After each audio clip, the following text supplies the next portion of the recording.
Are you ready for this? First, I'm taking you to the BSM booth at the Toronto Pro Show. Then Coach Gus and I are taking you to the Globo Gym, and we're going to show you how we apply the principles of StrongFit to bodybuilding. Then I want to talk about something with which I have been struggling as of late, and that is comparing myself to other people. Let's get started.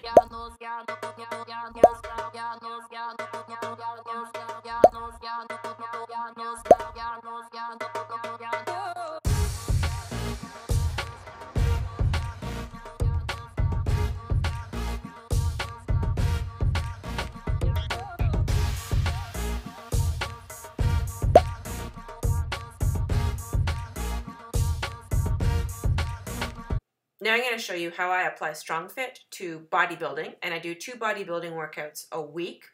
So you can see I do my conventional openers, however I'm doing it on the GHD with the pec stick. So this is the inner hamstring opener, the hinge. The pec stick is to facilitate internal torque, and you can see I do this bilaterally and unilaterally. Now, the whole goal here is not to let the lumbar spine extend. You can see I'm keeping it frozen, and I do that by using my external obliques. The purpose of the external obliques is to prevent the lumbar spine from extending or flexing, so it freezes it. How did I do? Nailed it! All right, now I'm training my hip flexor, the psoas, by doing GHT unilateral sit-ups with a little bonus pec stick pressing. Every day is chest day. So the psoas is something that I've noticed is weak on my left side, and that would probably explain why I always have quadratus lumborum spasm on the left side. The left external oblique is also weak, so I see a trend here. So I've been going crazy town here, strengthening my psoas, really paying attention to the left side, and you can see I'm getting so much stronger. Between learning how to hinge and strengthening the psoas, I'm able to do these cool inversions and windshield wipers.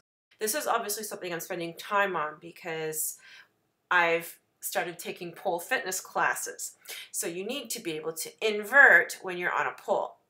One thing that's really helped me is doing plows, strict plows at that. So I'm really squeezing my glute max, I'm really tucking the tail, and I'm thinking of using my psoas muscles. Here you can see the application to the pole. Yes, I bought a pole and installed it in one of my spare bedrooms. So you can see this is the inversion. So you can see that obviously pole fitness is very hard. It demands a lot of strength. It's been very humbling for me, and it's been very beneficial because it's forced me to train my weaknesses. Moving along to Nordic Drops, as demonstrated by Coach Gus. As soon as you come back up, your lumbar spine extends. So you are going ET. But I'm limiting it by my hamstring on fire. Gus made that look easy. Notice he's an internal torque. There's no arch in his low back, and he's using the pec stick to facilitate internal torque. So we get bonus points for doing this in internal torque. You'll see most people on Instagram doing it in external torque, which is easier because your outer hamstrings are stronger than your inner hamstrings. Now, I was frightened doing this on the GHD for the first time because it's a long way down. So obviously I had reservations about going as far as maybe I could go. So I came up with another way to do this at home using my treadmill and a 100-pound sandbag.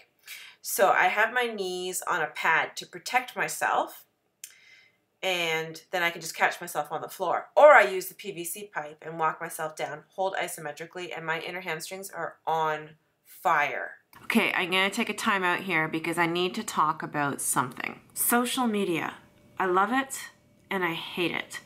I love it because we can find inspiration from other people. But I hate it because it's so easy for us to compare ourselves to others. Comparing ourselves to others, that's as human as any other emotion. Here I am, 40 years old, still somewhat new to StrongFit, and I'm comparing my Nordic splats to the beautiful Nordic Drops of a gorgeous 28-year-old. Don't get me wrong, I'm very inspired by her. However, I made the mistake of letting that make me feel badly about my abilities, my age, and my appearance. Here's the problem with comparing ourselves to others. It puts the focus on the wrong person. There's only one life that you can control, your own. So commit to growing a little bit each day and focus on your own daily wins instead of fixating on other people's daily wins. I mean, in the time it takes you to waste energy comparing yourself to somebody else, you could have already made your own progress. So here's our homework. It's mine too. Stop comparing ourselves to other people. Instead, let other people inspire us to improve. Our Nordic Drops. Back to our bodybuilding session. Now we follow the phylogenetic hierarchy because we're respecting the way the nervous system works. This means we start with the most evolved nervous system first, the PNS, the ventral vagus nerve. So here you see me doing teres majors pull downs. Notice I'm doing it unilaterally. Also notice I'm palpating my pec to make sure it stays engaged through the entire range of motion. Now the other way we like to train the teres majors is with rope pulls. So I'm thinking of not using the upper trap, and I'm all teres majors and pec majors. There's so many different ways you can target the teres. The chin over bar holds. Here, Gus is doing teres majors push downs. Again, he's palpating the pec to make sure it stays engaged. The key point is that we are using the entire internal torque chain like a symphony. That's what makes you strong. So this isn't about isolating one muscle. You're either using the external torque chain muscles or the internal torque chain muscles. So here I'm doing internal torque with the pec deck machine, palpating the pec to make sure it stays engaged through the range of motion. This is how I'm improving the mobility in my pec major sternocostal head. Now, you can't hear right now, but for the left arm, I'm inhaling through my nose on the concentric and exhaling through pursed lips to increase my awareness. One thing I've learned from training with Gus is the importance of being random. I no longer bring a notebook with me, and I no longer have a plan of action. I do everything according to my mood and according to what my body is telling me. And it's way more fun. I find it also encourages me to do things that I maybe would not normally do. So here I'm doing overhead pressing and internal torque. And you can see I'm using the left limb, so I'm inhaling through my nose on the concentric to increase awareness. Now again, we fly by the seat of our pants, so here you can see us doing hammer curls. I like to use the pec stick for a lot of internal torque chain exercises because the stick gives me constant feedback to keep my pecs and teres turned on. And that facilitates my entire internal torque chain, so it makes my symphony dramatically more magnificent. So that concludes the internal torque chain part of the hierarchy. Now it's time for external torque. Now I struggle with the left upper body. I'm just lacking structure on that side. I mean, most of us do have one side that's not as strong as the other side. So I need to kind of wake up my left side before I get my party started with external torque. So that's why you saw me doing just some single arm lat pull downs on the left. And I'm also trying to get the glute medius firing because again, it's an entire chain. So that's why I'm on the hip abductor machine. Listen to my breathing.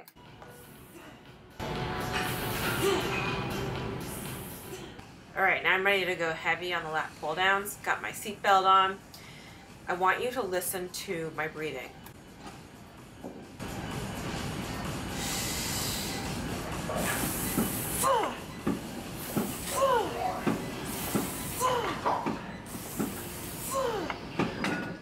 That's called ET action breathing, and it's really helped me move a lot heavier weight. Now, you can also do pull-ups. It doesn't have to just be lat pull downs.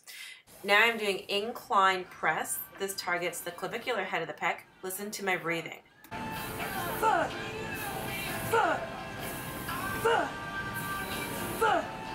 So that was pretty intense ET training targeting the sympathetic nervous system. Then it's time to crash and reset. So that's why we do extinction training to help us expend stress from the ET muscles. And I'll talk about that more in the next vlog. And then I like to finish the circle by taking some time to myself to dissociate, targeting the dorsal vagus nerve. For me, I like to stretch an internal torque passively but perhaps you might like to just lie around and close your eyes for 5 minutes. Now, if this is all overwhelming, don't panic. Gus and I are teaching our very first StrongFit workshop in Toronto, September 22nd, 23rd, 2018. Sign up for that will be available soon on the strongfit.com website, so keep your eyes open for that. Obviously, my Strength Academy members get first dibs on that one, and it will be capped, so you have to move fast. Speaking of moving fast, sandbag carries. I love these and I hate these. So I really would like to be able to do the 100-pound sandbag carry for 400 meters without dropping the bag. The best I've done is 300 meters, and I realize it's all mental. I mean, how often is it mental for you? Why do we wuss out?